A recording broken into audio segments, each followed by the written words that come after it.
Buenas tardes. Empezamos esta quinta charla sobre la memoria de la República y recordaremos que en la anterior pudimos comentar acerca de cómo se proclamó la República y de cómo se estableció la Constitución.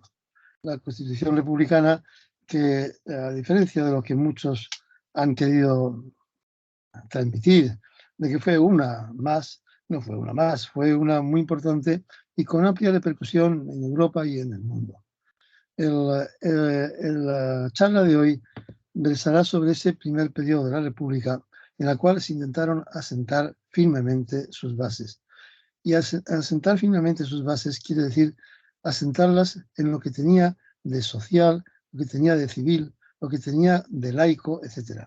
O sea que no era simplemente establecer que la República fuese el régimen a asentar. Lo que había que asentar no era simplemente la República, era el civilismo, era el Estado laico, era la enseñanza universal, gratuita y obligatoria, laica y igual para todos. Era la reforma agraria, eran las libertades públicas, las libertades y los derechos individuales, que incluían los derechos sociales, que era la primera vez que la Constitución, y una de las pocas en el mundo, a imitación de la de México y de la de Austria, que recogían específicamente las libertades individuales que había que respetar y que las leyes no permitirían cambiar porque estaban recogidas como fondo constitucional, como idea de la Constitución. Hay una, bueno, quiero antes de nada disculparme. He podido ver algo de las charlas anteriores y he notado que, bueno, lo lamento, pero hay numerosos errores, digamos que he detectado 4 o 5 errores de una fecha, de un dato muy particular, de un número. Son errores puntuales que se deben, obviamente, primero a que hablo, no improvisando, porque esto lo preparo un poco, pero hablo sin tener delante papeles, yo no leo, simplemente pues hago referencia y efectivamente trastabilo una fecha por otra cuando no es importante. He comprobado que los errores que he cometido no afectan al fondo de lo que digo, sino que son pequeños detalles, creo que intrascendentes, y que luego se me disculpen. Los puristas dirán, uy, dijo 1871, tenía que haber dicho 1873. Pues sí, bueno, pero no pasa nada para lo que yo estaba explicando. Dicho esto, este pequeño paréntesis de disculpas, entro ya en el tema. La proclamada la República el día 14 de abril del año 31, se había constituido ese gobierno en el que se reunían todas las fuerzas republicanas que había en España, que eran todas menos una pequeña minoría marginal monárquica que había quedado barrida, por un lado porque había sido absorbida por el Partido Republicano Radical, que era un partido republicano que había recibido en alud un montón de gente que durante los años de dictadura había desconfiado absolutamente de la dictadura y se había alejado radicalmente de ella. Y luego porque personajes como el presidente del gobierno provisional, don Niceto Alcalá Zamora, Miguel Maura, habían sido monárquicos, pero comprendieron que no había ya salida o posibilidades para la monarquía y se habían hecho republicanos. De tal manera que ese gobierno reunía todas las fuerzas. ¿Y qué era todas las fuerzas? También con otra excepción, la del papel destacado de la Iglesia. La Iglesia no tenía organización política en ese momento y sus máximos dirigentes eran dirigentes de orden religioso, obispos, etc. Y eso sí, tomaron una actitud muy acre contra la República desde el primer momento. Obviamente, no les gustaba mucho. Eran partidarios del viejo régimen.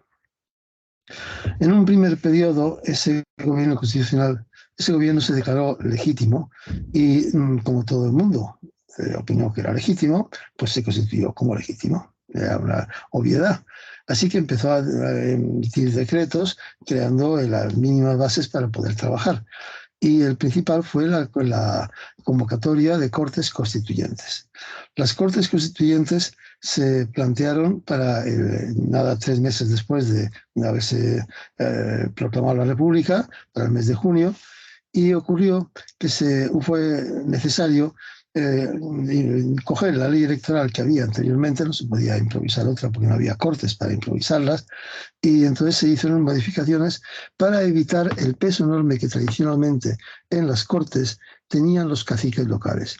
Eso era fácil porque el antiguo sistema electoral pues estaba basado en circunscripciones muy pequeñas, más pequeñas que las provincias, donde los caciques tenían un peso decisivo. Si usted quería votar República o si quería votar Izquierda, pues mañana no comerá. Tan sencillo como eso. Así que vote lo que yo le diga, decían los caciques. Con esa actitud no se podía ganar nunca un régimen estable, de tal manera que lo primero que se hizo fue modificar las circunscripciones para hacerlas de ámbito provincial o de ámbito grandes ciudades. Con eso se conseguía que la presencia, el poder de los caciques, pues quedase muy, muy, muy por debajo. Podrían presionar, pero no podrían presionar a esos altos niveles en general. Una vez convocadas, se plantearon también una serie de bases sobre las que trabajar previamente y se decidió, había una comisión que se estaba creando en el Parlamento, ya lo expliqué el otro día, jurídica, había elaborado un proyecto, un anteproyecto de estatuto de Constitución que fue utilizado como base para los que realmente elaboraron esa Constitución. Y una vez creado ese documento inicial, se llevó a esas Cortes Constituyentes, en las cuales obviamente había ganado aplastantemente la conjunción republicana, los partidos republicanos y socialistas, entre otras cosas porque los monárquicos ni se presentaron, ni votaron. Así que la mayoría aplastante fue de republicanos y socialistas, y dentro de ellos pues había amplios sectores diferentes. Este es el primer punto importante de todo este proceso, porque los republicanos se presentaron, por un lado, en el partido que ya hemos inventado, Republicano Radical, que dirigía Alejandro Lerroux, y que era un partido de larga tradición republicana. Lo había sido desde hacía 40 años y tenía la herencia del republicanismo español que había sucedido a la Primera República, que por lo tanto no era un republicanismo federal, porque aquello había fracasado, pero era un republicanismo de fondo. Lo que pretendía ese partido republicano es establecer una república porque consideraba que la monarquía era un régimen caduco que en España le presentaba los viejos valores y había que entrar en nuevos valores, pero no nuevos valores revolucionarios, sino nuevos valores republicanos. Siempre miraban a Francia con mucha atención. Y al lado de ese partido republicano, pues se formaban unos grupos republicanos más avanzados, digamos.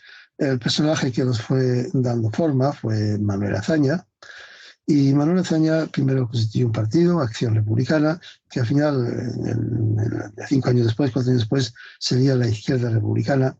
Y luego ocurrió, creo que lo expliqué, un fenómeno importante. El Partido Republicano de Lerroux era, primero, no tenía la mejor imagen de decencia pública. Y en segundo lugar, era muy, muy, muy conservador en todos los sentidos, excepto en que no quería monarquía. De tal manera que una gran parte de él se desgajó y organizaron el llamado Partido Republicano Radical Socialista, partido que tuvo bastante auge y fue muy importante en el desarrollo de la República. A su vez, catalanes, vascos y gallegos organizaron sus propios partidos republicanos. En el caso de Cataluña, uno más en la derecha y otro, que era el importante, la Esquerra Republicana, que abarcaba pues amplias capas sociales, salvo la gran burguesía. Esa es la estructura que dio lugar al Parlamento, donde también hubo algunos representantes agrarios, o sea, muy reaccionarios, y poco más. Con eso se empezó la discusión de la Constitución, que se prolongó hasta el mes de diciembre. El mes de diciembre se aprobó definitivamente. Como creo que ya expliqué, la gran polémica, hubo grandes polémicas. Las dos más importantes fueron la de las autonomías, la del autonomismo catalán, la del papel de Cataluña en la República o en el Estado, y la de la Iglesia. En la discusión sobre el Estatuto de la Iglesia se hizo sobre dos artículos, el 26 y el 48, en los cuales se establecía primero en el 26 que la Iglesia pues, era una sociedad civil más, como podía ser pues, cualquier otra, y se sometería a las leyes sin ninguna ventaja sobre cualquier otra organización en la sociedad. Sin ninguna. Simplemente una asociación particular más, y sus congregaciones, sus grupos religiosos, la orden de los jesuitas, los agustinos, tal, pues eran asociaciones civiles que se presentaban dentro de un registro y se les reconocían los derechos de cualquier asociación, digamos la que podía tener el club de ajedrecistas. ¿Por qué? Pues porque era necesario cortar su poderosísimo peso en la sociedad. Y el artículo dedicado a la cultura y la enseñanza indicaba con toda claridad que a la Iglesia no solo se le eliminaba la capacidad para ser una institución por encima de las leyes, sino que además se le limitaban ciertas posibilidades y se le prohibía a sus organizaciones el comercio, la industria y la educación. Porque si eran una organización religiosa dedicada a la religión, pues dedíquense a sus oraciones, a sus rituales, etcétera, pero no se dediquen al comercio. Para eso ya están las sociedades civiles que hacen comercio, o industria o educación. El hecho es que al final la discusión fue muy agria hasta el punto de que el presidente del gobierno provisional, don Aniceto Alcalá Zamora, y Miguel Maura, que eran católicos, pues cuando se fue a aprobar ese artículo 26, pues se negaron a seguir adelante y dimitieron. Eso ocurrió en el mes de septiembre del 31, y entonces rápidamente se organizó el gobierno, todos acordaron que lo presidiera Manuel Azaña, y sobre ese gobierno pues, se le dio a los republicanos de Les Lucs un mayor peso del que tenían, y salieron los dos conservadores, digamos, los dos representantes del ala más conservadora. Ese fue el proceso del primer año en el cual se aprobó la Constitución. Luego vinieron 2 años enteros en los cuales se gobernó bajo sí, vamos, se convocaron elecciones. No, perdón, ahí no hay convocatoria. Simplemente se decidió aprobar la Constitución, que había que elegir un presidente, y hubo un acuerdo para elegir como presidente precisamente a Alcalá Zamora, y que él aceptó. Y entonces Alcalá Zamora, Azaña le presentó la dimisión del gobierno inmediatamente y le dijo que formase un gobierno, que propusiera al presidente de gobierno. Y ahí empezó el primer debate importante. Por un lado, Alejandro Lerroux entendió que la situación era muy delicada. Había 2 posibilidades: hacer un gobierno de todos los republicanos, excluyendo a los socialistas, o hacer un gobierno de los republicanos de ideas avanzadas con los socialistas. Lerroux le dijo a Alcalá Zamora: mire, yo con mucho gusto presidiré un gobierno siempre que no estén los socialistas. Alcalá Zamora dijo: es una oportunidad importante, sería un gobierno republicano, seguiríamos adelante. Pero al proponérselo tanto a los del grupo de Azaña como a los radicales socialistas, dijeron: no, si no están los socialistas, no entraremos en un gobierno con Lerroux. Si Lerroux quiere un gobierno de todos, no tenemos problema. Pero si excluye a los socialistas, nos excluimos también nosotros. Con lo cual, don Aniceto se vio obligado a solicitar a Azaña que formase el gobierno. Y formó gobierno con los socialistas y excluyendo al Partido Radical, el Republicano Radical de Lerroux. Ese gobierno gobernó durante 2 años y fue el que realizó la gran estructuración de la República. Bueno, la gran estructuración de la República son una serie de bases de estructuración civil y social. El gobierno quedó constituido con 3 ministros socialistas, que ya dijimos que eran Fernando de los Ríos, que fue primero, había sido de Justicia y pasó a ser ministro de Estado, o sea, ministro de Asuntos Exteriores, y ahora Largo Caballero, que fue ministro de Trabajo, y Prieto, que fue ministro de Obras Públicas. En el primer periodo, en el periodo constitucional, el gobierno había sido Lerroux, el ministro de Estado, y el ministro de Justicia, Fernando de los Ríos, y Prieto había sido ministro de Hacienda. ¿Y cómo llegó a ser ministro de Hacienda? Este señor, que no era un hacendista, pues llegó porque estaba propuesta otra persona, Samper, un catalán que sí era un tipo que sabía bien de Hacienda, y se puso enfermo, no cogió el puesto, y en el último momento le dijeron todos a Prieto, pues serás tú el ministro de Hacienda. Él se negó, pero tuvo que aceptarlo. Y luego se quejó durante todo ese año de que él no sabía nada de Hacienda, que iba a hacer allí. Bueno, eso era una pose, porque sí sabía de Hacienda. Él había sido, en los tiempos que había sido diputado durante la monarquía, había sido miembro de la Comisión de Hacienda y Presupuestos. Por tanto, sí estaba familiarizado con cómo se movían las cifras de los presupuestos, de la hacienda pública, el valor de la peseta, etc. Todo eso lo conocía. Así que lo aceptó y ahí empezó su labor. Y no hubo discusión en trabajo, no hubo discusión en que el ministro de Estado fuese un hombre tan destacado como Fernando de los Ríos, jurista importante, conocido internacionalmente, y dos ministros del Partido Radical Socialista tomaron papeles importantes. Son dos personajes que en todo el periodo que duró la República fueron de mucho peso, Marcelino Domingo y Álvaro de Albornoz. Eran dos personas, digamos, bastante radicales o francamente radicales. Eran personas que eran claramente moderados en lo social, pero muy exigentes y muy intransigentes en lo cívico y en lo republicano. O sea, no estaban dispuestos a que la República se perdiera ni a que fuese timorata en la implantación de medidas cívicas y de medidas políticas.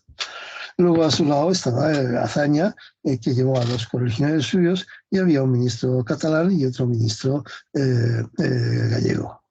El PNV no entró en todo esto porque el PNV estaba debatiéndose entre su fidelidad a la Iglesia Católica y su fidelidad a la República. Y ese debate le duró todo ese periodo en que se inclinó generalmente o siempre a favor de la República, pero sin comprometerse en participar del gobierno. Eso pasó al final de la República, pero en todo aquel periodo pues lo apoyó, pero no estuvo dentro del gobierno. Así que con esa estructura, pues tanto en un periodo como en otro, en el que la variación fue mínima, fue simplemente que el ministro de Gobernación hubo de cambiarlo porque dimitió cuando se aprobó el artículo 26 y el presidente del gobierno provisional hubo de cambiarlo, pues bueno, en ese periodo primero hubo también la primera parte, la participación de Lerroux, en la segunda ya el gobierno fue socialista y republicano simplemente. Entonces, en esa situación vamos a analizar lo que fue la labor de sustentar la República. Hay que decir que se basa en tres pilares, o cuatro. El primero en la hacienda pública, porque se llegó en un momento de colapso. El segundo, importante, es en la educación, que fue la clave de todo ese periodo. El tercero fue las obras públicas, que se plantearon dándole forma a un proyecto, no haciendo obras por hacer obras, sino dándole forma a un proyecto. Y en cuarto, la reforma agraria. Lo demás no es sustantivo. Hay que decir que como ministro de Justicia, Fernando de los Ríos simplemente fue el encargado de elaborar las leyes que le decían los demás, pero no tuvo una iniciativa importante propia. A pesar de ser un gran jurista, la iniciativa suya, o sea, el trabajo suyo en el primer periodo consistió en dar un poco de forma jurídica a lo que ministros que no eran juristas le iban aportando. Y eso fue ya mucho, no se puede pedir mucho más en ese primer año. Y en los otros 2 años la justicia no dependió de él y fue un desarrollo en el cual la justicia sí se enfrentó al problema de darle forma a las leyes como la reforma agraria y la educación. Vamos a entrar en primer lugar con el tema de la hacienda pública, que le tocó al pobre Don Inda, que no se lo esperaba ni lo quería, pero lo cogió. Digamos que en parte por disciplina de partido, porque el partido le dijo, tú tienes que ser porque eres el único que podemos poner ahí y porque lo hemos decidido y lo serás. Y en parte porque, bueno, no había más remedio que poner orden en ese campo. El campo estaba en el máximo desorden, el campo de la hacienda en el máximo desorden. El año 30 había sido un año de una sequía descomunal, seguido por aquella primavera de las elecciones, por unas heladas enormes. Las heladas en primavera destrozan la cosecha de los árboles, de todos los frutales y de muchas más plantas, y además crean dificultades para la siembra. Y la sequía había dejado esquilmado el campo. Por otra parte, había estallado la crisis del 29 y había una situación de paro muy elevada. Y en última instancia, la crisis del 29 tuvo una repercusión muy grave, y es que España tenía una exportación agrícola muy importante. O sea, la exportación importante de España era la agricultura, que no siendo una cosa descomunal, sin embargo, permitía mantener una balanza razonable y que los precios se mantuvieran. Había otras dos exportaciones, una era la de las minas, que eran, ya lo dije, propiedad británica en su casi totalidad, compartida a veces con ciudadanos españoles, y que esa también se exportaba todo. Y poco más, porque la industria española era pequeña, reducida y de poca efectividad, con lo cual pues no había mucho que exportar. La crisis general del 29 provocó la caída de las exportaciones. Los países que se habían empobrecido alrededor nuestro, Francia, Alemania, Inglaterra, Austria, Italia, de pronto pues dejaron de comprar. Y eso provocó una situación muy grave en el campo, unido a la sequía y a la situación de heladas, pues eso provocó una desesperación enorme por parte de cientos de miles de campesinos y que se vieron sin nada. Por otra parte, la República, proclamada la República, las dos pilares que decíamos que eran los pilares que había que destruir, dos de los grandes, la oligarquía financiera y la oligarquía, la aristocracia, la oligarquía agraria, pues dijeron, ¿que queréis república? Pues vais a comer república, les decían los campesinos. No os damos trabajo, que no sacamos nada, que nos importa, nosotros somos ricos, que no cultivamos las tierras, bueno, pues os morís de hambre. Eso es lo que hicieron. Y la oligarquía financiera pues se enfrentó directamente. A los pocos días de tomar posesión de Hacienda, Prieto reunió al Consejo Superior Bancario, o sea, al pool de todos los grandes bancos, y les dijo, miren, no tengan ninguna preocupación en este sentido. Este gobierno va a respetar todos los acuerdos que hubiese de antes del gobierno desde el punto de vista de la hacienda pública. Si hay créditos y hay que pagarlos, nosotros pagaremos todos. Que los firmó la dictadura de Primo de Rivera de una forma oscura. Respondemos de lo que haya, de lo que se deba. Y responderemos hasta el último céntimo. Eso no sufran. No van a dejar de cobrar ninguno de los créditos que están firmados por algún gobierno español, se haya firmado como se haya firmado anteriormente. Bueno, eso medianamente tranquilizó inicialmente al Consejo Superior Bancario y, bueno, no retrasó la batalla unas semanas o unos meses. Hay que decir que en aquel periodo había dos cosas que ahora sonarán un poco especiales. Los bancos emisores de moneda, el Banco de España en España, eran entidades privadas. Bueno, todavía lo sigue siendo el banco emisor en Estados Unidos, por ejemplo. La famosa Reserva Federal es una sociedad privada, no es una sociedad pública, no es propiedad del Estado, es propiedad de unos cuantos banqueros, los Rothschild, los Rockefeller, etc. Y en otros países también. Pero en aquel momento era lo normal. El Estado español tenía una participación minoritaria, y con eso el banco compraba divisas y oro, y con eso respaldaba el papel moneda. Si un billete ponía vale 100 pesetas, quiere decir que teóricamente, no se podía hacer en la práctica, pero teóricamente si uno iba al Banco de España y decía quiero mis 100 pesetas en oro, se lo tenían que dar. No se lo daban porque entonces se quedaría sin oro, pero el que tenía ese billete sabía que respondía a la reserva de oro por ese valor. Pero el valor nominal de los billetes y el valor de la reserva de oro no coincidía nunca, no era el mismo. El oro era una medida universal y el billete de banco pues era una medida que dependía de la inflación, de los precios, de las exportaciones, de las importaciones, etc. De tal manera que ese conflicto exigía resolverse. Y no era fácil de resolver, no era fácil porque pasaba igual en toda Europa y en América. La moneda se devaluaba con la crisis continuamente y la reserva que lo respaldaba podía o no ajustarse a lo que realmente valía ese billete. Y ese problema es el primero que enfrentó. Pero eso hay que decir que en España, como ya decía, se había creado ya un nivel bastante alto de trabajo y las escuelas, había una escuela de economía importante y el economista más importante, un tal Flores de Lemus, era un hombre muy especial.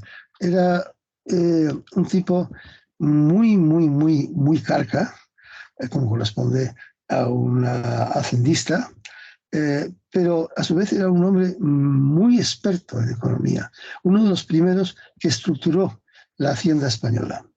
En ese periodo no había ni impuestos sobre la renta de las personas ni impuestos sobre la renta de las empresas, sino que el Estado recogía casi todos los impuestos por tasas o impuestos sobre cosas concretas, sobre el tabaco, sobre el petróleo, sobre diferentes cosas, pero no sobre las personas ni sobre las empresas.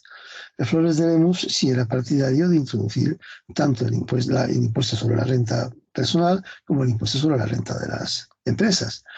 En ese sentido era muy carca, pero comprendía que el mundo se estaba estructurando de esa forma y él era uno de los principales. Había estudiado en Alemania, había estudiado en toda Europa, tenía un altísimo nivel, era respetado en todo el mundo y se unió a la línea de los que estaban defendiendo estabilizar las monedas y crear una hacienda pública que recibiese una aportación muy importante, no de los impuestos sobre los bienes que se consumen, lo que ahora sería el IVA, más o menos, sino sobre las personas que tienen beneficios, sobre las empresas que tienen beneficios. Entonces lo que hizo Prieto fue algo muy obvio. Le llamó, le dijo, venga usted a trabajar conmigo. Era casi imprescindible. Hay que decir que los testimonios de la época nos indican que Flores de Lemus, que era bastante orgulloso y tenía bastante mal carácter, no simpatizó jamás con Prieto, jamás, pero cumplió su función, consiguió en Hacienda aportar las ideas, primero, para crear los impuestos sobre la renta y sobre la renta de las empresas, y consiguió plantear cómo estabilizar la moneda. Hay que tener en cuenta que entonces también, ya lo decía el otro día, había una escuela alemana de Hacienda o de Economía importante que estaba estructurando los modelos matemáticos para hacer hacienda pública, porque hasta entonces se hacía, digamos, bastante a ojo. Se ponía un cuadro, se ponía aquí los ingresos y aquí los gastos, y eso no va a ningún lado. Eso no es el mejor método. De tal manera que la escuela alemana introducía unas formas matemáticas de estructurar la economía nacional. Los flujos de capital, los flujos de los intereses, todo eso estructuraba tablas en las cuales se podía entender, leyendo la tabla, cómo estaba funcionando la realidad de la economía, no la ficción de que aquí entraba esto y no gastamos esto otro, que es una ficción, porque en realidad ni entra eso ni se gasta esto. Hay muchos más elementos a tener en consideración. Él había aprendido todo eso en Alemania, pero lo que estaba en auge en España en ese momento eran los economistas italianos, que estaban estudiando la economía corporativa. Ya hemos hablado de eso. Estaban aportando economía corporativa. Flores de Lemus y sus discípulos, algunos de ellos han sido posteriormente muy importantes, pues Valentín Andrés Álvarez, José Vergara Doncel, Berardi Fuertes, uno de la siguiente generación. Muchos de ellos han sido los que han hecho luego la economía de los años de dictadura, la economía de los años liberales de dictadura, digamos. Pero todos se inspiraron en esos economistas italianos que estudiaban una economía corporativa. Esto quiere decir que había que introducir mecanismos que permitiesen utilizar las estructuras corporativas, que son tanto los sindicatos como las patronales, como los colegios profesionales, como las estructuras de otro tipo que asociasen intereses económicos, y con ellas configurar la economía nacional. Eso daba lugar al Estado corporativo, el Estado fascista, y en España después de la guerra utilizaron ese sistema para crear los sindicatos verticales y las cortes corporativas, las cortes orgánicas, siendo entonces el nombre que se había sacado de no se sabe dónde, pero la economía vista por los italianos era una idea de cómo, controlando esos sectores corporativos, se podía lanzar un gran proyecto de desarrollo nacional, de desarrollo de la economía nacional, en que todos jugasen su papel. Había empresa privada y empresas públicas. El fascismo se reservaba el control de digamos, los sectores estratégicos, la energía, las comunicaciones, etcétera, pero no impedía que hubiese otras compañías que lo hiciesen, sino simplemente controlaba y era propietario de lo principal de esos sectores estratégicos. Y con eso se intentaba dar un gran salto económico. Ciertamente Italia lo dio bajo el fascismo. Italia consiguió un desarrollo económico pues, muy grande porque podían estructurar grandes planes de trabajo. Grandes planes de trabajo en que se veían, por las buenas o no, todos los sectores que estaban organizados socialmente a participar. Ese modelo gustaba mucho a los economistas del sector de Flores de Lemus, que consideraba, sin embargo, por otra parte, que tipos como Cambó eran peligrosos liberales, claro, y él era muy carca, pero sin embargo sí se adhería a estas corrientes. Por un lado, introdujeron la visión matemática de la economía nacional, y por otro lado, introdujeron la idea de cómo estructurar una economía con un gran proyecto.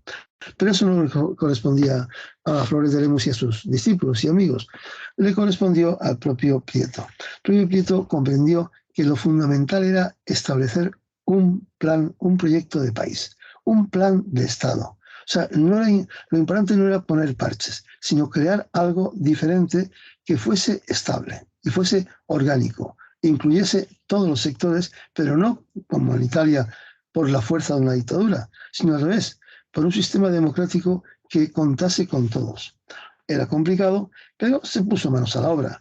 Y en Hacienda se hicieron pues, bastantes cosas y no de poca monta. Entre ellas estabilizar la peseta, que estaba en una... Perdón, un segundo. Que estaba en caída profunda, pero entre que efectivamente la crisis afectó menos a España, porque era un país poco industrializado, y que efectivamente había una reserva importante, pues se consiguió estabilizar.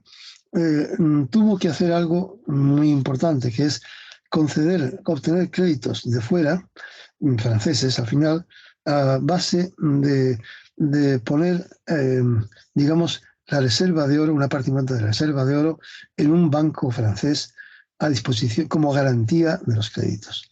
Eso fue la primera operación que hizo y le salió bien, aunque sacó el oro. Luego dijo él en un documento posterior que él lo hubiera vendido. No tenía ningún fetichismo del oro, tampoco Flores de Lemus era un fetichista del oro. Lo hubiera vendido, pero consideraba que eso hubiera sido una bronca, un escándalo interior en España. Le hubieran dicho, ¿usted qué hace vendiendo la reserva de oro? Y entonces la puso simplemente como señal de garantía de los préstamos que recibió. Se enfrentó violentamente al Consejo Superior Bancario. Aunque empezó unas relaciones amables, el Consejo Superior Bancario empezó a apretar las tuercas. Hizo que el Banco de España, al depreciarse la peseta, pues consiguiese estabilidad. Pero además entonces consiguió, por esa diferencia que decíamos entre el valor nominal de un billete y el valor en oro, consiguió que la reserva de oro aumentase de valor enormemente. La reserva de oro aumentó en valor, no en cantidad. El valor de la reserva de oro subió mucho al bajar el precio, el valor de la peseta. ¿Y qué hizo? Pues una norma, una ley que hubo que aprobar, en la cual se establecía que el incremento del valor del oro no era del Banco de España, era del Estado español, porque se correspondía con lo que había hecho la economía nacional española. Y por tanto no podía ser privatizado, tenía que ser socializado. Bueno, eso le costó una bronca descomunal, pero la ganó también. La ganó y aumentó el valor en reserva de oro que tenía el Banco de España, siendo esa reserva de oro siendo del Banco de España el 40% era del Estado, el 60% de los bancos privados, pero además el aumento de la reserva, del valor de la reserva pasó a ser en su totalidad propiedad del Estado. Eso afianzó el sistema. Luego tuvo una situación más delicada o muy delicada con la presión que se ejerció sobre él y sobre toda la estructura de Hacienda sobre los impuestos. Bueno, no lo consiguieron en primer momento, pasó a un segundo periodo cuando se fueron estableciendo los impuestos sobre la renta personal y sobre las sociedades. Ese fue el primer periodo en Hacienda, que dio cierto resultado. Y hay que decir que llevó a su lado, primero, a algunos economistas que eran de su ámbito particular, aunque no eran militantes socialistas necesariamente. El principal fue Antonio Sacristán, que le acompañó tanto en la cartera de Hacienda como luego en la de las públicas, que eran gente práctica, eficaz, tenían la categoría de ser eficientes y además de trabajar para el bien de la República, no trabajar para intereses, digamos, sectoriales. Y con eso pues consiguió dejar la hacienda pública medianamente ordenada cuando en diciembre se había establecido el nuevo gobierno con el presidente de la Constitución ya aprobada y el presidente, y siendo presidente del gobierno Azaña, y él dejó la cartera de Hacienda y él la dejó en una situación medianamente aceptable. Pasó a obras públicas y en obras públicas se encontró con que esa era su salsa. Tampoco le gustaba inicialmente el puesto, pero era interesante, era muy importante. Y entonces aquí sí que dio el gran cambio. El gran cambio es un hombre que trabajaba todas las horas del día, que estaba encima de todos los proyectos y que dijo, se acabó. Todo lo que ha hecho la dictadura ha sido un desastre. Era una política expansionista, la de la dictadura, basada en coger dinero y darlo a las empresas para que hicieran más y más y más obras. Entonces se habían creado docenas de pequeñas compañías de ferrocarril y de las grandes, que eran dos, la del norte y la MZA, las dos habían creado docenas de pequeños sistemas ferroviarios con material viejo, no funcionaba nada. O sea, el sistema de comunicaciones era caótico, literalmente caótico, con maquinaria vieja, estaciones viejas, no se cumplían los horarios, los trabajadores estaban desesperados literalmente porque no funcionaba nada y además se había invertido millones de pesetas, se había invertido en proyectos inútiles. No sé si a alguno le suenan esas cosas, pero pasó también en ese momento. Si habían invertido, por las razones que fuesen, pues se había invertido millones en proyectos que no tenían ninguna utilidad. En líneas de ferrocarril marginales, construcciones que no servían para nada. En las ciudades importantes, Madrid, Barcelona y Bilbao, había en cada compañía de ferrocarriles tenía su propia estación de ferrocarril, con lo cual las comunicaciones eran bastante complicadas. Si tenías que hacer un transbordo, te podía costar atravesar toda la ciudad.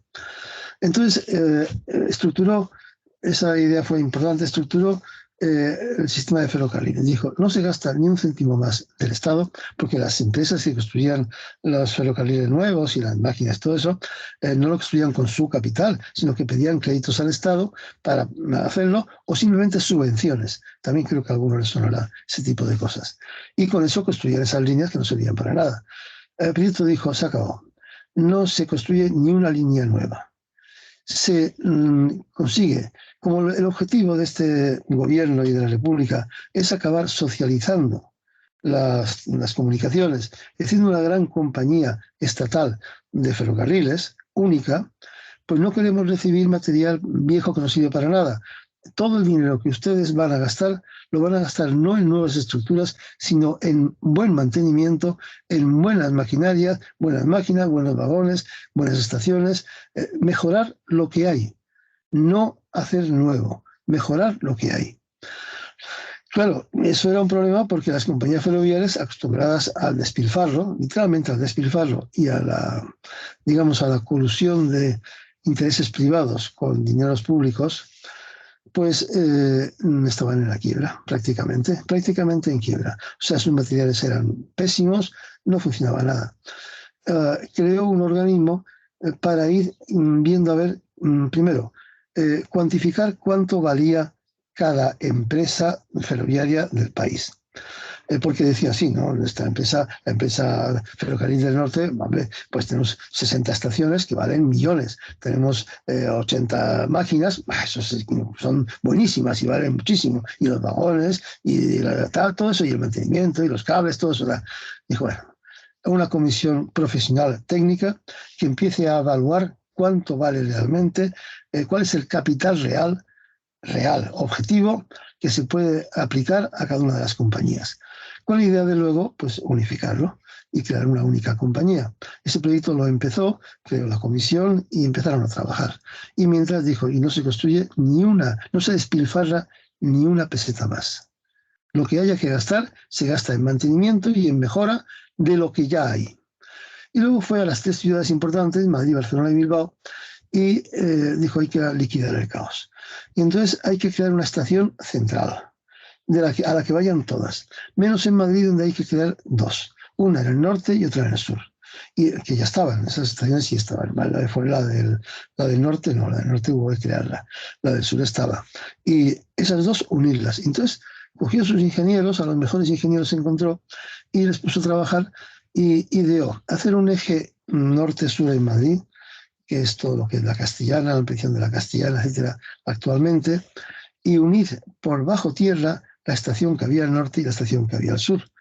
Y ese proyecto, darle la forma de una gran avenida donde se construirían unos edificios donde albergar todos los ministerios, unificarlos, porque en ese momento había una oficina aquí, otra allá, en cualquier ministerio, unificar todos allí. Y efectivamente empezó ese proyecto.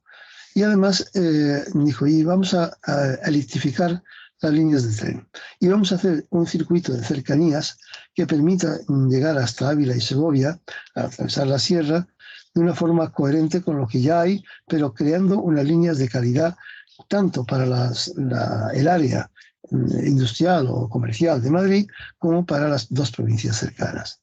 Todo ese proyecto lo elaboraron durante los 2 años que duró el gobierno que estuvo al frente de Obras Públicas, elaboraron eso. Pero no se quedó en eso. Él llamó a otro de los grandes ingenieros, también conservador, Lorenzo Pardo, que era el tipo que más sabía era conservador, pero hay que decir que era republicano convencido. Era uno de los tipos del ámbito del Erlux, pero era un republicano con las ideas clarísimas.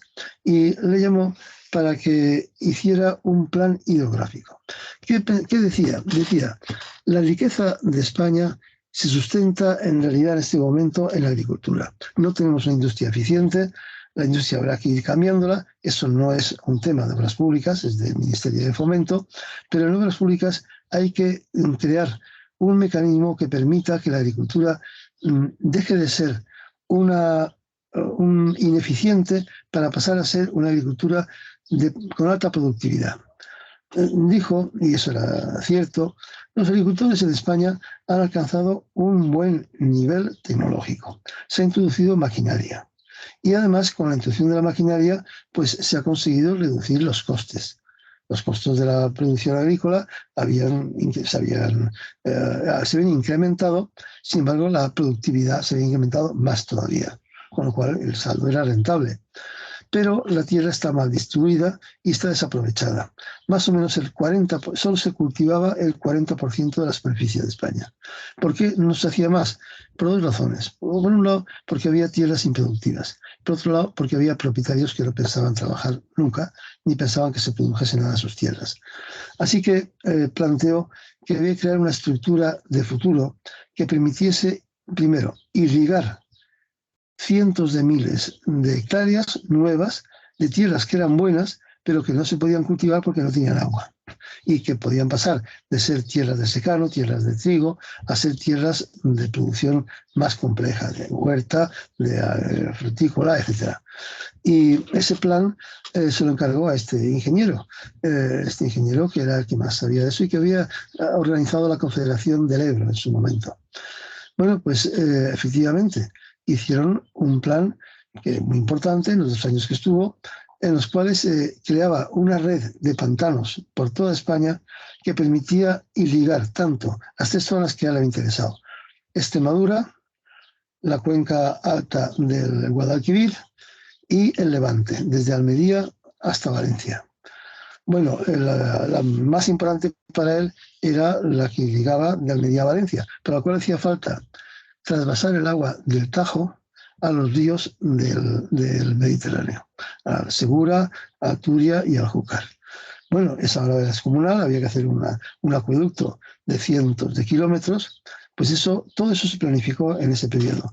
Hizo un plan completo, sus ingenieros trabajaron a fondo y se creó un proyecto que dotaba a España no solo de millones de hectáreas de cultivo de regadío, sino de unos pantanos que producían energía eléctrica. Ese era el cambio esencial que se planteaba. El otro proyecto, el de Extremadura, se hacía en Badajoz y también ponía en funcionamiento miles de hectáreas en regadío, y el otro, el de Andalucía, también. Él partía del problema de que esas tierras eran preciso no dejar, que el futuro de España iba a ser esa gran agricultura, sobre todo la que iba de Almería hasta Valencia. Y efectivamente así ha sido, esa es la realidad. Ese ha sido el futuro exportador importante durante mucho tiempo y sigue siéndolo, a pesar de que en algún momento se pongan pegas para exportar desde esos sectores, o esos sectores consuman un agua que no deberían consumir tan en exceso. Esa fue su labor en obras públicas, porque la tercera es que hizo una reestructuración de las carreteras, y lo que hizo fue aplicar una doctrina keynesiana. Dijo, se había incrementado enormemente el paro. Con la construcción de pantanos, pues daba mano de obra a miles y miles, decenas de miles de trabajadores de esas tierras, de esos pueblos precisamente que estaban en la ruina absoluta porque sus tierras no se cultivaban o porque eran malas, no había regadío en ellas. Y por otra parte, le estructuró la red de carreteras, haciendo una cosa que era muy importante. Las carreteras importantes de España, las radiales, que eran las importantes, no se había planteado nunca nadie que se fuera a ir de Valencia a Bilbao directamente, sino que había que pasar por Madrid, claro. Eso no se discutió nunca en la historia de España, como sigue prácticamente casi sin discutirse, o se discute en franca minoría para los que pensamos que eso no es racional. Pero esa red era una red asfaltada, pero las redes secundarias no. Eran de muy mala calidad, estaban en un estado pésimo y muchas de ellas ni siquiera estaban asfaltadas. Así que emprendió la red que permitía unir los pueblos y las ciudades pequeñas con la red viaria principal. Y dentro de eso, la red que unía los pueblos con las capitales de las provincias. Eso dio trabajo a miles de trabajadores que no tenían otra opción en ese momento, y era la tercera gran obra que permitía reestructurar el país de una forma diferente. Bueno, esos son los grandes objetivos que se marcaba en las obras públicas. Veamos si se me olvida alguna cosa. Sí. Bueno, no se me olvida nada, e insisto que el problema era la planificación frente a la improvisación, la creación de futuro. Él decía que el futuro de España era el campo y que había que ir a la conquista de la España interior. Había que ir a la conquista de la España interior. O sea, sacar que la vida no fuese en España, Madrid, Barcelona, Bilbao, más aún Málaga y poco más, y Valencia, y Zaragoza, sino que había que ir a que España se estructurase en lo grande y en lo pequeño, para lo cual había que crear las comunicaciones que permitiesen a los pueblos y a las provincias tener una relación comercial ágil, y además darle los medios, eso es el agua, para que la agricultura fuese rica en todos esos lugares. Bueno, ese era un plan de futuro. Incluía las obras públicas, el ferrocarril, las de carretera, los pantanos. Todo eso es lo que y la reestructuración de Madrid como ciudad, lo cual hacía con el apoyo entusiasta de Azaña. Azaña, durante muchos años, le trató con cierta desconfianza. Acabaron siendo grandes amigos al final de la República y se conocían de mucho antes. Habían participado, por cierto, en los años 20, de una tertulia en el Hotel Regina, donde habían ido los dos frecuentemente, con muchos otros intelectuales de la época, intelectuales y activistas. Y Azaña siempre mantuvo una cierta desconfianza hasta que fue comprendido que era un hombre de una inteligencia excepcional y que, que iban a trabajar juntos porque podían fiarse el uno del otro. Y acabaron siendo buenos amigos, lo cual era razonable, era lo que debía ser. El hecho es que la Reconversión de Madrid fue el gran triunfo también de Azaña. Azaña estaba orgulloso de que bajo el gobierno de la República, Madrid, de ser una capital provinciana, pasara a ser una capital europea. Hasta ese momento lo había sido Barcelona, eso es cierto, era una capital europea. Y ahora, con los cambios que introducía la República, Madrid pasaba a ser una capital europea. Eso le satisfacía a Azaña y era la obra de don Indalecio Prieto. Esos son los dos más importantes sectores que hemos visto. El tercero, que fue la gran reforma, es la reforma de la enseñanza. Se nombró ministro a uno de los dos hombres importantes del Partido Radical Socialista, Marcelino Domingo. Era un hombre difícil de enjuiciarle. Era un hombre, no era audaz, pero era radical. Pero no tenía el coraje, no era capaz de enfrentar los grandes problemas. Sin embargo, cuando enfrentaba los problemas que fuese, se mostraba dispuesto a ir hasta el final. Se hizo cargo del Ministerio de Instrucción Pública y lo que se hizo fue llenarlo de discípulos de la Institución Libre de Enseñanza. El principal fue Rodolfo Llopis. Rodolfo Llopis era una persona formada en la Institución Libre de Enseñanza, cercana a don Francisco Giner de los Ríos, muy amigo de don Manuel Bartolomé Cosío, y tenía una idea clara también. Al igual que la tenía Prieto, él, también socialista, tenía una idea clarísima de lo que había que hacer. Y la idea era un debate de fondo. Primero, claro, la Constitución, a partir del artículo 26 del artículo 48, pues la enseñanza dejaba de estar en manos de la Iglesia Católica. Y efectivamente pasó que dejó de estar en manos de la Iglesia Católica en un grado muy importante, por decreto. Lo que pasa es que eso no bastaba. El problema no era ese. El problema era en la concepción de la pedagogía del niño y del futuro de la sociedad. El concepto que se debatía era lo que se llamó la escuela única. A veces se habrá oído decir escuela única o escuela unificada. Habiendo matices, es el mismo concepto esencialmente. Viene de un concepto alemán, la escuela de unificación alemana, y consiste en 5 o 6 puntos que el gran teórico, el gran impulsor de todo esto, Lorenzo Luzuriaga, que dirigía una revista de pedagogía muy importante en la época, había marcado, en un libro que publicó sobre el tema, en unos puntos que era que la escuela tiene que ser igual para todos, sin distinción de sexo, en la época gravísimo, o sea, enseñanza mixta, había de ser sin distinción de religiones y sin distinción económica. La escuela debía ser para todos igual, tuviese o no tuviese dinero.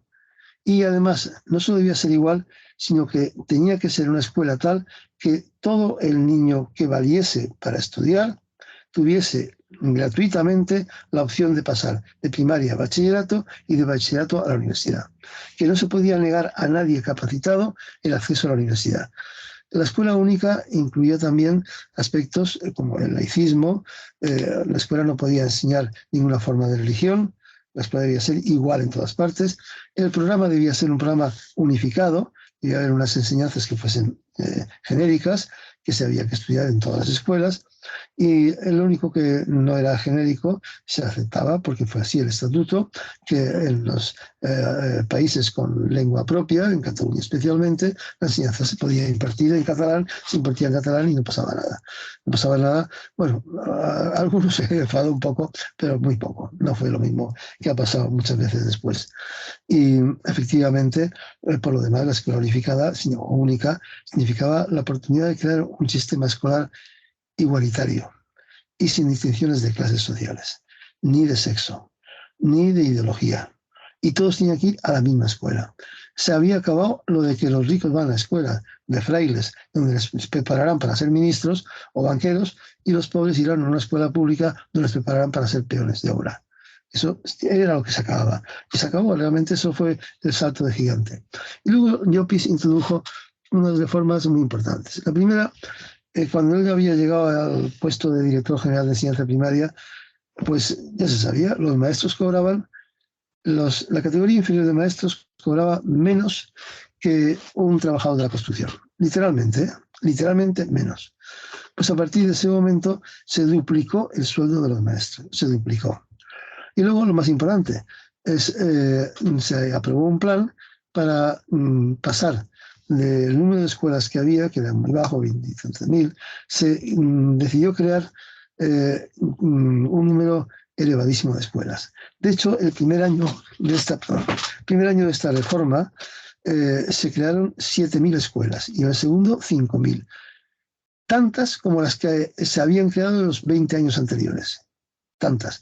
Y seguía ese proceso. Y las escuelas se creaban por un sistema que estaba bien previsto. El Estado ponía la mitad del capital de la obra de la escuela. El ayuntamiento ponía los terrenos, que generalmente lo que pasó, y eso pasó en mayor parte de los pueblos, algunos vecinos cedieron sus terrenos. En un pueblo, recuerdo, el mío, pues el propietario del terreno lo cedió por una peseta, para que constase que se había comprado. Nadie podía haber vuelta atrás. Y los vecinos ponían mano de obra y el ayuntamiento la mitad del material. Y al maestro se le duplicaba el sueldo y se le pagaba por la hacienda pública, por el Estado. Ese cambio fue radical. Además se creó una serie de estándares, de modelos estándares de escuela, por eso son iguales en toda España, que era muy sencillo, era económico y era abierto, era ideado, tenía condiciones, digamos, de salubridad razonables, y no las míseras escuelas donde el frigón del ayuntamiento, donde hasta ese momento el pobre maestro había dado sus clases. No se creaban espacios adecuados. Luego creó la inspección. La inspección de magisterio fue muy importante. La inspección hasta ese momento existía, efectivamente, era un núcleo de enchufados que no hacían nada.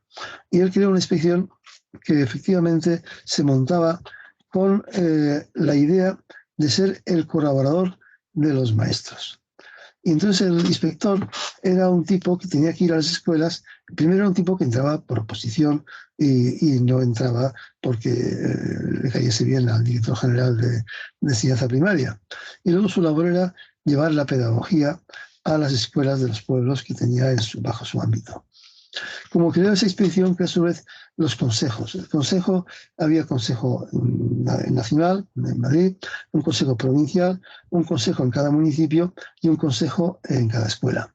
Esos consejos eran democráticos, eran elegidos por sus partícipes. Por ejemplo, el consejo municipal, del cual no podían ser miembros ni el alcalde ni el secretario municipal, estaba constituido nuevamente por un médico, por el maestro y por dos padres. No, dos madres, dos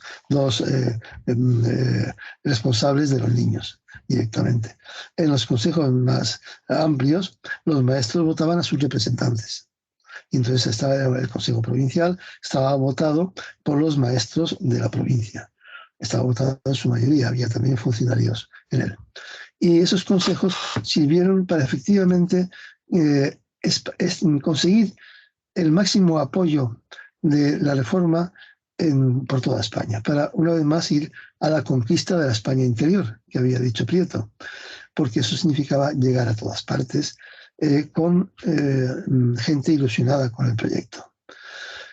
Eso se creó, y luego se creó también, más allá de esas reformas, se creó un ambiente muy favorable. Se creó el Museo Pedagógico, que existía antes, se le dio una forma ya oficial. El Museo Pedagógico era un centro en el cual se daban cursos, conferencias, se establecían ese tipo de cursos que luego se darían en las provincias, se creaba una gran biblioteca de consulta pedagógica y se decidió que los inspectores y los maestros de las normales, que se unificaron también, las normales dieron un gran salto, las escuelas de maestros, que tenían que ser licenciados universitarios. Se creó una facultad de pedagogía, que era una sección de las facultades de humanidades, en las cuales se aprendía pedagogía directamente. Y para ser inspector o para ser un un maestro de normal había que haber aprobado la licenciatura de la Facultad de Pedagogía. Eso daba la seguridad de que ese nivel era un nivel profesionalmente bien seleccionado. Bueno, esa es la gran reforma de la pedagogía. Y bueno, no sé si se me echa el tiempo encima. Sí, no se me echa encima demasiado. Bien. Pues Llopis mantuvo esa reforma durante los 2 años que, siendo ministro Fernando de los Ríos de Educación, los 2 años de consolidación del gobierno republicano socialista, pues lo llevó a cabo. Pero ¿qué ocurrió? Que chocó con lo que no pudo resolver. Y es que no era posible. No era posible esa reforma. Porque esa reforma era posible en Barcelona, en Madrid, en Bilbao, en Valencia, en Zaragoza, en Sevilla, pero era imposible en los pueblos. ¿Por qué? Porque el cacique y el alcalde se negaban. Se negaban. Literalmente le ponían todo tipo de obstáculos. Dice Llopis que él entendió que el problema de la escuela no tenía salida mientras no hubiese una verdadera reforma agraria, que él consideraba que no podía ser una reforma, sino una revolución. Era un socialista de izquierda, como lo fue toda su vida, de izquierda, y muy influido por las ideas de la Revolución Rusa, que no le gustaba en cuanto a dictadura, pero claro que le gustaba en cuanto a medidas económicas y sociales. Y su posición de izquierda le llevó a decir que era imposible dar ese cambio profundo en la educación del país si no había una revolución que implantase la reforma agraria radical. Y como no era posible implantar la reforma agraria, como ahora veremos, pues dimitió antes de acabar los 2 años de ese gobierno, y dimitió con un sentido muy pesimista. Él comprendió que le estaban boicoteando los terratenientes y la Iglesia todas sus reformas. Y no se las podían boicotear en Madrid, obviamente, pero se las boicoteaban en todas las provincias y en todos los pueblos. Eso le amargó bastante y le impulsó a la lucha política más avanzada y más sólida. Nos queda el último tema, que es muy importante, la reforma agraria. La reforma agraria tenía 2 aspectos a considerar. Uno, el reparto de las tierras y su aprovechamiento, y otro, la eficiencia de la agraria. Eso lo entendieron estos gobiernos, pero no lo entendieron en general los agricultores. La masa obrera braceros de Andalucía, Extremadura y parte de La Mancha y Salamanca y algunos sitios más, esa masa sin tierras y sin dinero, pues repartir la tierra era su ansia, vamos a saltar las 600.000 hectáreas del amo de esta tierra y nos repartimos. Sí, ¿y luego qué? ¿Con qué dinero empecéis a trabajar? ¿Compráis un macho? ¿Con qué lo pagáis? ¿Compráis un arado? ¿Con qué lo pagáis? ¿Y semillas? ¿Tenéis semillas? ¿No tenéis? Habrá de comprarlas. ¿Y abono? ¿No tenéis abono? Habrá de comprarlo. ¿No tenéis dinero? Se reparte la tierra y ¿qué ganamos? Nada. El Estado tendría que aportar todo eso. Y eso planteaba que la reforma agraria no era un tema simplemente de asaltar las fincas y repartirlas, era mucho más complejo. Por otra parte, la producción cerealista del norte era una producción que se había intensificado mucho en los últimos 30 años, con la maquinaria, etcétera, y era muy importante, incluso a veces excedente. Pero el control de los precios era caótico. Cuando sobraba, el precio caía; cuando faltaba, el precio subía, y eso no tenía sentido. Había que conseguir estructurar una producción estable que abasteciera al país plenamente, no requiriera mayores exportaciones, y si se pudiese, se exportase parte, pero nada más. Y luego quedaba el sector de los arrendatarios. El problema del arrendatario es que es un agricultor que coge tierras en arrendamiento y es un esclavo del amo de la tierra. Es un esclavo porque en cuanto le falla las lluvias, por ejemplo, no puede pagar. No puede pagar el arrendamiento y le ponen en la calle y se queda sin nada. Así que se establecieron una serie de leyes que intentaban estabilizar ese mecanismo. Las leyes estaban ligadas a las leyes que estableció Laro Caballero en trabajo. Vamos a hacer un paréntesis para Laro Caballero y trabajo, porque planteó respecto al campo, planteó en cuanto a la industria y a todo el mundo obrero un cambio esencial, que era de tipo corporativo. Él, al fin y al cabo, también sentía cierta admiración por el corporativismo italiano. Y el sistema consistía en que en las polémicas entre los encuentros violentos acerca de las condiciones de trabajo de trabajadores y empresarios, pues se creaban unos entes llamados jurados mixtos, compuestos por obreros y empresarios, y un delegado del gobierno, del Ministerio de Trabajo, que intentaba juntar las posiciones y llegar a acuerdos. Bueno, el sistema parece lógico y parece que podía funcionar. Lo único que pasó es que se estableció y primero ese sistema lo manejaba la UGT, pero la CNT no entró en él. No entró en él primero por considerarlo un engaño y en segundo lugar porque la UGT lo impidió. Impidió que la CNT formase parte de esos que no tenía tampoco ninguna ganas de entrar. De tal manera que fue un monopolio de la UGT, que la CNT acusó siempre de ser una línea corporativista para su propio crecimiento, lo cual era cierto, lo cual era absolutamente cierto. La UGT en ese sentido perdió bastante carácter de sindicato de lucha para ser un sindicato de colaboración. Y eso la CNT se lo señaló día tras día metiéndole el dedo en el ojo. Y lo que ocurre es que eso fue un engaño. Los comités, los jurados que tenían que llegar a acuerdos, llegaban a un acuerdo, se firmaba y luego la patronal no lo cumplía. Simplemente no lo cumplía. Y entonces se iba a la huelga y se llamaba el follón, igual que si no hubiera habido ese acuerdo. Pero fue una expectativa. Ciertamente en muchos sectores, en muchos gremios y en muchas empresas, pues sirvió para conseguir mejoras. De tal manera que tanto en el campo como en la industria, en esos años, en todos los años de la República, los salarios crecieron y crecieron bastante, aunque la inflación se comió ese crecimiento. Pero el crecimiento de los salarios fue cierto en toda la República, del principio hasta el final. Lo que pasa es que la inflación, con la crisis mundial, fue galopante y se comía esa ventaja que iba obteniendo en la lucha y en esa colaboración que estableció el Caballero, se iba comiendo esas mejoras salariales. Por otra parte, el campo estableció unos principios que eran decisivos.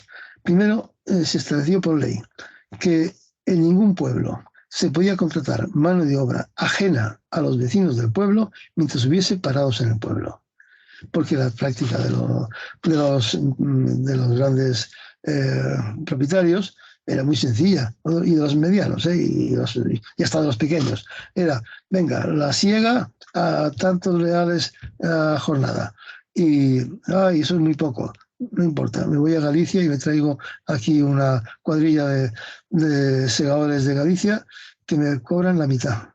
Y efectivamente los del pueblo se quedaban sin trabajo. Así que la ley primera que estableció la del Caballero es que no se podía contratar mano de obra ajena al pueblo mientras en el pueblo hubiese parados. El segundo que estableció en la estructura, en la forma de negociar, es que se eliminaba el trabajo del campo en destajo. Se trabajaba por jornada y se cobraba por jornada. Y además se estableció en otra ley más que la jornada era de 8 horas en el campo. Y por tanto, no se podía contratar por tantos kilos de recogida de oliva o por tantas fanegas de trigo. No. Se contrataba por la jornada de 8 horas. La gente trabajaría todo lo que pudiera ser en las 8 horas, pero no se le podía exigir un trato diferente si producían más o menos. Los obreros cobrarían lo mismo. Y además de cobrar lo mismo, ya digo, se les olvida una cuestión importantísima. Cobraban lo mismo en una jornada de 8 horas. ¿Qué pasó? Pues que eso estaba muy bien y fue un gran aplauso por parte de los trabajadores, pero fue incumplido por todos los propietarios de la tierra. Fue incumplido continuamente. Y luego lo principal de la reforma agraria es que se estableció una ley por la cual se prohibía tener tierras incultas que pudieran ser aprovechables. Y ya en el caso extremo, lo más avanzado que se hizo fue el declarar que si había tierras incultas que podían ser aprovechables y no se estaban cultivando, se podían asentar los campesinos locales en ellas, pagando un arrendamiento pero el patrón, el dueño de las tierras, no podía negarse. No podía negarse a que los trabajadores de la tierra tomasen la tierra y, si no estaba siendo cultivada eficientemente, y la pusieran en funcionamiento. Y eso sí, eso fue un cambio muy importante. Se planteó todas estas reformas con la esperanza de asentar en pocos años algunas decenas, cientos de miles de trabajadores, dándoles tierra.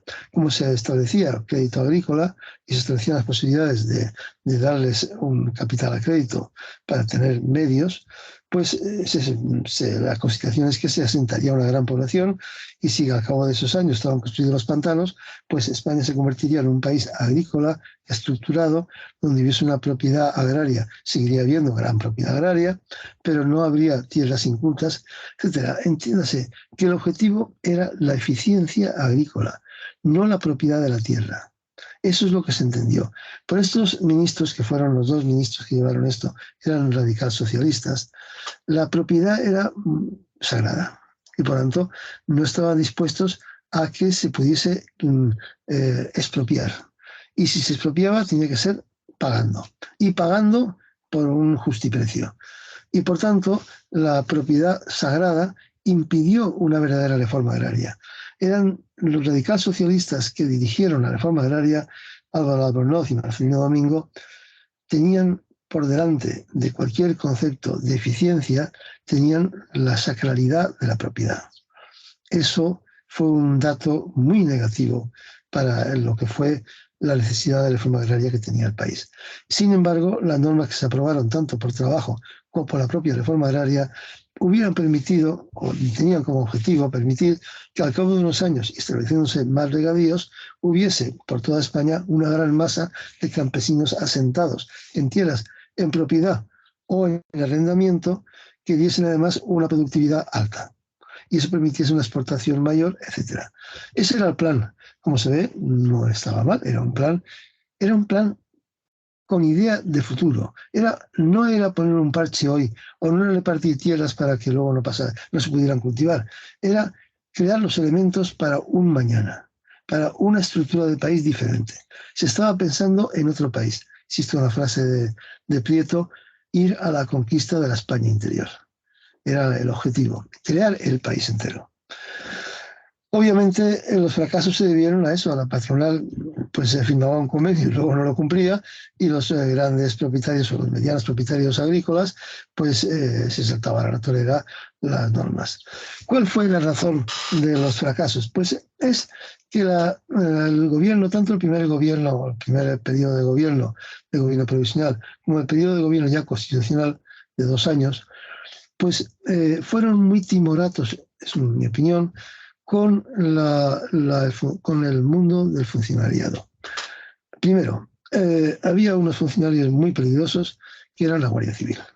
La Guardia Civil era, enseguida el gobierno comprendió que la Guardia Civil era de una utilidad enorme, porque la policía no podía hacerlo, el ejército tampoco tenía sentido que lo hiciese. La Guardia Civil podía reunir destacamentos de 20, de 4 o 400 hombres armados y situarlos en cualquier lugar de España en cualquier momento y actuar de forma radical, con obediencia absoluta. Y además eran bastante brutales. Y entonces ocurrió que la Guardia Civil en cada pueblo de España pues era la dependencia directa del cacique. Era la guardia pretoriana del cacique. Eso era la realidad. La Guardia Civil tenía como objetivo liquidar cualquier forma de protesta. Cualquier forma. Y además no de una forma pacífica, no, a tiros. Y lo hacía, era su norma, lo hacía. Y claro, los campesinos lo sabían. Para los campesinos era su enemigo la Guardia Civil. ¿Por qué? Porque ya digo, era la guardia pretoriana de los amos de la tierra, los señores de la tierra, y los que nombraban a sus alcaldes, o que tenían porque ahí en los pueblos pequeños el alcalde lo nombraba los dueños de la tierra. O no comías. No había duda, las elecciones democráticas eran tan democráticas que o votabas lo que te decía el amo o no comías. Así que entre los alcaldes y la Guardia Civil y el cura había un grupo de poder que mantuvo el poder. El cura del pueblo el sargento de la Guardia Civil y el alcalde y sus amigos, y los amos de la tierra. Y eso no se quiso tocar. La Guardia Civil ni tampoco la administración civil. La administración civil tampoco se quiso tocar. No se planteaba hacer una limpieza general. No, se planteaba simplemente que, los que habían entrado en la administración civil por medio de enchufes durante la dictadura de Primo de Rivera, pues se les revisara su causa, su situación, porque estaban ahí pues cobrando la pasta tonta sin hacer nada y eran enchufados simplemente. Eso sí que había que haberlos, digamos, laminado decentemente, no a los funcionarios normales que habían sacado su plaza, estaban ahí, eran fijos y tenían su trabajo, sino a aquellos que habían entrado durante los 6 años de dictadura y años anteriores también, pues como puros enchufes, como tipos que vivían del cuento. Era una administración pésima, que no funcionaba, que no respondía, donde era típico que los funcionarios no trabajaban. Llegaban cuando querían, se iban cuando querían, trabajaban lo que querían, si querían. Y eso no se quiso rectificar. Lo intentó Azaña, pero entendió que eso era un enemigo demasiado poderoso. Y la Guardia Civil no se la quiso tocar. No se la quiso tocar y ese fue el error quizá más grave que se cometió en esos 2 primeros años, porque al no tocarse la Guardia Civil, los guardias civiles de cada pueblo pues mataban a quien protestaba. De hecho, perdonad, nuevamente. De hecho, en todo ese periodo hubo una expectativa de esos 3 años, esos 2 años, del 31 al 33, esos 2 años largos, abril del 31 a diciembre del 33. Hubo a finales del 73, sí. Hubo una expectativa enorme del mundo obrero de que la llegada de la República era la puerta abierta a una verdadera revolución, a una revolución social profunda. Bueno, las expectativas se fueron limitando. Tenían un ministro que era el secretario general de la UGT y era el ministro de Trabajo, no estaba mal. Tenían un ministro de Hacienda primero y luego de Obras Públicas, que era una de las 3 o 4 principales cabezas del Partido Socialista. Tenían en Justicia a un importante jurista que era socialista y tenían una estructura por todas partes de socialistas que estaban dándole forma a la República junto a los republicanos de Azaña y de los radicales socialistas. Bueno, y junto a catalanes, vascos y gallegos. Bueno, pues eso podía funcionar, pero el hecho es que en los pueblos, en Andalucía, en Extremadura, sobre todo, empezaron a haber expectativas frustradas. Y los campesinos pues estaban desesperados, porque no había habido se había hundido la peseta, aunque habían mejorado los salarios de los que trabajaban, si no había trabajo no había ninguna mejora de salario, es una obviedad.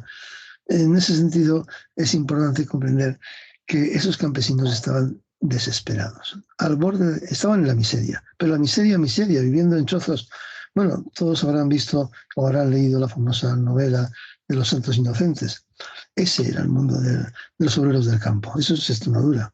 Y ese es el mundo de los obreros del campo. Esas chozas donde vivían amontonados familias de 8, 10, 15 personas pasando hambre. En Andalucía, en Extremadura, en La Mancha, en muchos sitios pasaba eso. Y era la mitad de la población española. Así que en el verano del 31 ya empezó a haber cierto mosqueo. Y entonces se juntaban 30 o 40 hombres en un pueblo de Andalucía, cogían los que podían escopeta de caza y efectivamente iban a la tierra del amo y se llevaban el ganado o se llevaban la cosecha. Así lo hacían, iban directamente y expropiaban. Y entonces llegaba la Guardia Civil y disparaba. Y había muertos.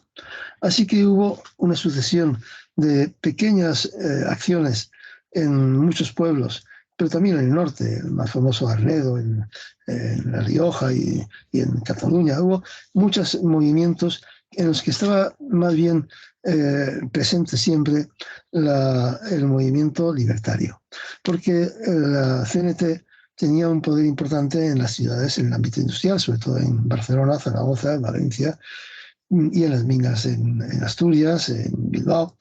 pero en el campo más bien era un movimiento anarquista fuerte.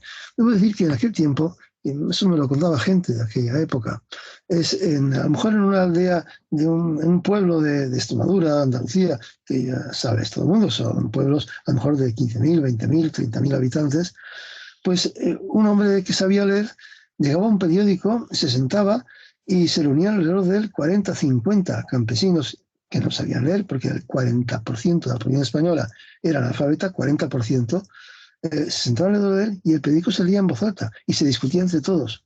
Ese era el ambiente que se respiraba. Y llegaban, además de un periódico, digamos, oficial, llegaban folletos anarquistas, panfletos anarquistas, y eso se discutía en cada uno de los pueblos. Y los núcleos anarquistas eran muy importantes. Así que llegaba el momento en que se estaba discutiendo si se morían de hambre o no, pues efectivamente se provocaba un levantamiento. Y llegaba la Guardia Civil y mataba a la gente. Mataba, disparaba, sin más. Así que hubo una sucesión de levantamientos a lo largo de esos años, del 31 al 33, terrible, de los cuales el más importante se produjo al final, en el famoso Casas Viejas. En ese caso hubo levantamiento anarquista y, bueno, la Guardia Civil llegó, hubo encuentros armados entre los anarquistas y los guardias civiles, y entonces el gobierno envió a un capitán de la Guardia Civil con un destacamento importante y simplemente fueron a la casa donde estaba el principal dirigente anarquista con toda su familia, le pegaron fuego y mataron a todos. Y a continuación cogieron a los 14 personas del pueblo que a ojo les pareció que eran los más activos, los pusieron contra una pared y los fusilaron, sin más. Ese era el capitán Rojas, un capitán de la Guardia Civil. Eso ya provocó una catástrofe general, porque, claro, una cosa era un levantamiento anarquista que el propio gobierno decía, pues eso hay que sofocarlo, hasta cuando dijeron, no, eso es una matanza de la Guardia Civil. Hoy ya la cosa era diferente y el propio gobierno vaciló y fue una de las causas de su caída al final, el que hubiera ese tipo de acciones. Y claro, esos levantamientos eran aislados, pero el mundo libertario consiguió 3 levantamientos generalizados. El primero se produjo en el Alto Llobregat, en una huelga minera. Ahí los anarquistas o la CNT tuvieron un papel importante, pero no lo habían provocado. Le provocó una huelga minera que consiguió solidarizar a todos los pueblos de la zona y, bueno, lo que pasa es que entonces, como había muchísimos que eran anarquistas, se proclamó el comunismo libertario directamente. Se tomaron los cuarteles de la Guardia Civil, los ayuntamientos. Se hacía una cosa que se hacía en la época muy decimonónica y muy estúpida, que era ir al registro de la propiedad y quemar las escrituras de propiedad. Bueno, eso no cambiaba las cosas, era un acto simbólico, pero brutal porque perdimos la información de la historia de ese pueblo, en gran parte. Pero, en fin, se hacía esas cosas, se ponía la bandera roja y negra y se proclamaba el comunismo libertario. Bueno, obviamente eso fue sofocado y eso hizo que la CNT fuese derivando en 2 sectores muy diferenciados. La CNT anarcosindicalista, dedicada dedicada fundamentalmente a la lucha sindical, y dentro de ella el peso que fue tomado los sectores puramente anarquistas, la FAI, la Federación Anarquista Ibérica, que fue tomando un peso cada vez mayor y que ante los levantamientos que fracasaban, la FAI era cada vez más influyente dentro de la CNT. Hubo 2 procesos de huelga general revolucionaria más en aquel periodo que acabaron pues muy mal, claro, acabaron francamente muy mal. En el último es en el que se produjo Casas Viejas y Castillo Blanco y muchos sitios que fueron catastróficos. Y catastróficos porque la Guardia Civil no dudó, disparó. Y eso al gobierno le costó muy caro. Y al Partido Socialista le costó muy caro, porque era un fracaso. Para ellos era un evidente fracaso. En fin, creo que se puede ver un poco lo que significaron esos años del 31 al 33 de organización, de asentar no solo la República, sino el mundo civil y el mundo de pensamiento de la República. Pero vamos al fondo del asunto, que es quién estaba ahí. Bueno, cuando se produjo la primera cambio de gobierno, que es al final del periodo constitucional, se eligió presidente y se disolvió el gobierno, y se lo ofrecieron. Ya hemos explicado que entonces Lerroux pensó, bueno, yo me hago cargo del gobierno con todos los republicanos, expulsamos a los socialistas y vamos creando una república moderada, una república, pues una república a la francesa. Y todas estas reformas que se están planteando, que se han planteado desde la Constitución, bueno, pues vamos a ir aparcándolas lentamente y como la Constitución se puede cambiar y no es tan difícil, pues vamos a ir cambiando todo eso y haremos una república burguesa que es la que nos gusta. Hay que decir que esos sectores republicanos abarcaban toda la sociedad, desde la burguesía importante, o sea, las grandes empresas de las ciudades, hasta los pequeños talleres. Toda esa gente se sentía profundamente republicana, unos en los sectores más conservadores, la gran empresa, etcétera, otros sectores más radicales, los que estaban más cerca del mundo obrero, que además en medio de la crisis se veían proletarizarse, veían caer hacia la pérdida de su pequeño taller y pasar a ser también obreros. Así que eso era un mundo republicano que abarcaba todos los sectores sociales de España, mientras que, y los intelectuales, claro, mientras que el mundo socialista era un mundo estrictamente obrero, estrictamente obrero. Es cierto que presidía la UGT un catedrático de universidad, Julián Besteiro, y que el ministro de Justicia socialista era otro catedrático de universidad, claro, Fernando de los Ríos. Pero eso era lo marginal. Lo importante es que la UGT y el Partido Socialista eran obreros. Y además había esa condición de que para ser del Partido Socialista había que estar afiliado a la UGT.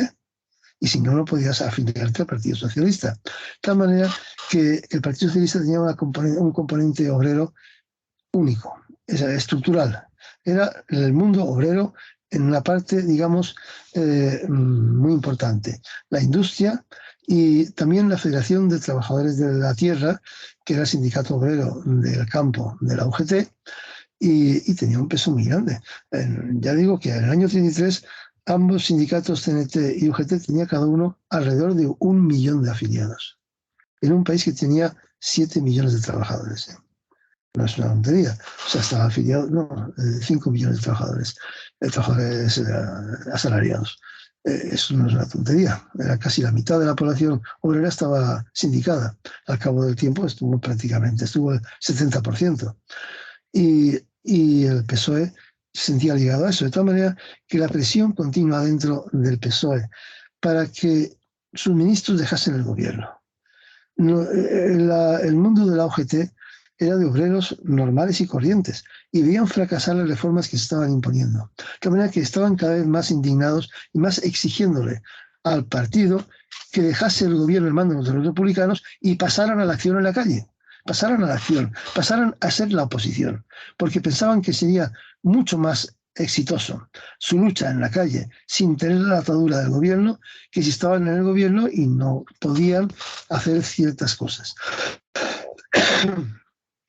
Esa contradicción no era fácil de resolver, porque por otra parte también se daban cuenta que se estaban obteniendo grandes mejoras, grandes ventajas, y que más los ministros de los socialistas sabían lo que hacían, y que además la estructura del gobierno, donde eran directores generales, tipos como Rodolfo Llopis, socialista, pues estaban produciendo un cambio profundo también. Así que esa contradicción movió al PSOE y al UGT todos esos 2 años. Y esa contradicción pues no era fácil de enfocar porque los sindicalistas de la CNT pues apretaban las tuercas, decían, veis, sois unos traidores, estáis vendidos, hay que ir a la huelga general revolucionaria. Y esa polémica era una presión continua para los ministros socialistas. Pero por otra parte, el problema se planteaba con la oposición. La oposición en este momento era solo Lerroux. No, ya no. La Iglesia se iba organizando. Al poco de proclamarse la República, el cardenal primado de España, pues tuvieron que expulsarle, porque era una persona de un carácter ultrarreaccionario que se dedicaba a agitar, a llamar a todos los curas a agitar contra la República. Se expulsó de España y se encontró un documento en manos de un cura con responsabilidades dentro de la estructura de la Iglesia, en que el cardenal Goma pedía a todos los obispos que vendiesen clandestinamente todas las obras de arte importantes que tuviesen y sacasen el dinero de España. No estaba mal la idea.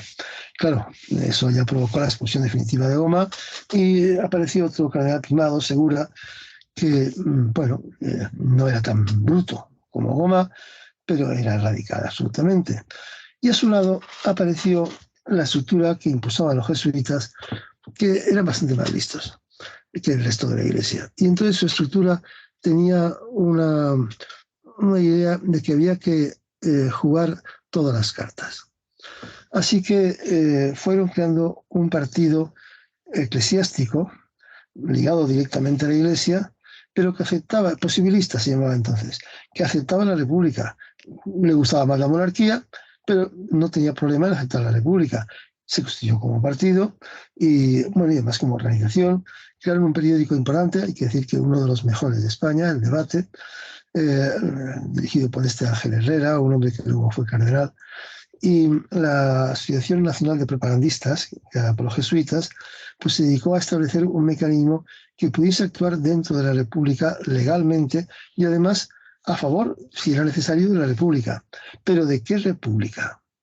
De esa República que estaba impulsando, por otra parte, los intentos del Lerroux y del Partido Republicano Radical, con un problema, y es que el Lerroux no soportaba las curas. El Partido Republicano Radical tenía una tradición anticlerical profundísima. O sea, estaban hartos de la falta de libertad de los curas, hartos de la imposición de los curas. Eran laicos, eran estrictamente marginales al mundo eclesiástico. Y entonces era difícil esa ligación entre la Iglesia y los republicanos conservadores. Así que costó un largo periodo para la Iglesia ir estructurando un partido, que al final fue la CEDA, la Confederación Española de Derechas Autónomas, dirigido en realidad desde detrás por los jesuitas, posibilista, capaz de trabajar dentro de la República, pero en oposición radical a la República que se había establecido. Ya digo, la República civil, laica y de ideas progresistas. Cuando se aprobó la Constitución, la persona que había organizado eso, Luis Jiménez de Asúa, el que hizo la Constitución, dio un discurso en que dijo: señores, esta es una Constitución de izquierdas. Es así, es una Constitución de izquierdas. No es otra cosa. No queremos una cosa intermedia, ni fu ni fa, no. Esta Constitución es de izquierdas, claramente. Y es la que hemos establecido, la que se ha aprobado ampliamente. Vamos a trabajar con ella.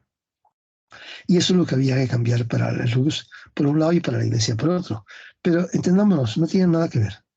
Los republicanos conservadores de Lerroux querían una república a la francesa, laica también, laica. Y una república además con propietarios, llena de pequeños propietarios, totalmente llena de pequeños propietarios conservadores, que era lo que era Francia. Y además no tenían nada en contra de la escuela única. No les parecía nada interesante la escuela en manos de la Iglesia. Les parecía que la escuela debía ser pública e igualitaria para todos. En general, no siempre todos, pero sí que no todos los republicanos radicales tenían ideas tan claras, pero en general tenían ese pensamiento. Y además pensaban que obviamente el problema consiste en que con todo eso, a los obreros, poquitos salarios, muchas horas de trabajo y a callar que enviamos la Guardia Civil. Claro. Entiéndase, hay un sector conservador republicano muy importante que se queda fuera del gobierno porque exigen sacar a los socialistas y un sector católico, de la Iglesia Católica, que se va estructurando alrededor de un grupo movido por la Compañía de Jesús, que va organizando un partido democrático, ciertamente, y además capaz de moverse dentro de la República, pero ultraconservador.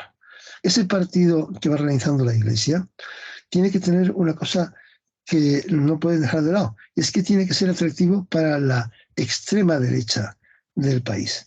O sea, ese partido tiene que ganarse el voto no de los católicos moderados, que había muchos, sino de los católicos carlistas y radicales, de los católicos fanáticos, de los talibanes.